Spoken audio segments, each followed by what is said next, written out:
For today's video, ang tuturo ko naman sa inyo ay kung paano nyo malolocate or makikita ulit ang inyong cellphone kapag ito ay nawala.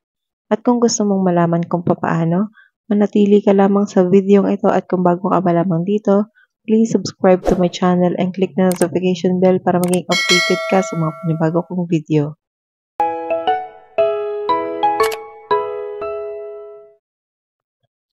For example po, nawala po ang cellphone nyo. Una mong gawin, manghiram ka ng cellphone pwedeng sa relatives or sa friends mo. O kung meron ka namang isa pang cellphone na pwedeng gamitin, pwede yon. Pag kami magagamit ka na, una mong gawin, pumunta ka sa Play Store. Pagkatapos, isearch mo ang Google Find My Device. Ganyan po yung picture niya. Install nyo po. Kapag na-install mo na, i-click mo yung open. Pagkatapos dito sa may baba, may makikita kang sign in as guest, i-click mo lang yan. So, di ba guys, ang ating cellphone ay merong Gmail account. Yun po yung i-enter natin dito para malocate yung ating cellphone. At saka nga pala guys, malolocate mo lang yung cellphone mong nawala kapag naka-turn on yung location sa cellphone mo. So guys, ito siya. Kaya yan siya guys. Kailangan naka-turn on yung location sa cellphone mo. Kaya guys, advice ko sa inyo, kung kayo po ay lalayo sa inyong lugar or may pupuntahan kayong malayo, advice ko sa inyo ay i-turn on mo yung location ng cellphone mo kasi hindi mo masasabi na baka mawala yung cellphone natin. Pero wag naman po sana, 'di ba?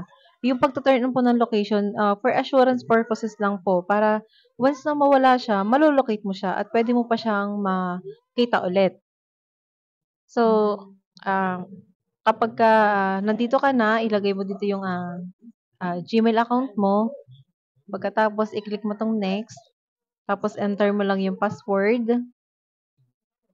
So guys, pwede mo din itong magamit sa anak mo, no, na teenager, yung gusto mong malaman kung nasaan siya. At pwede mo din sa jowa, basta lang, naka-turn on yung location sa cellphone nila, at saka dapat alam mo yung Gmail account, at saka yung password. So, proceed na tayo.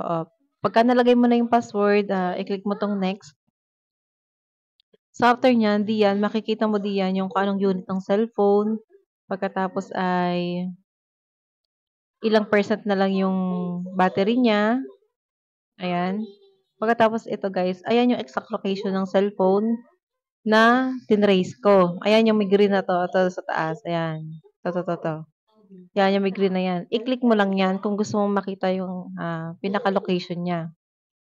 So guys, kung gusto mong puntahan yung location ng cellphone na tinrace mo, i-click mo lang tong directions. Pagkatapos dito sa taas, ilagay mo kung nasa saan ka magmumula.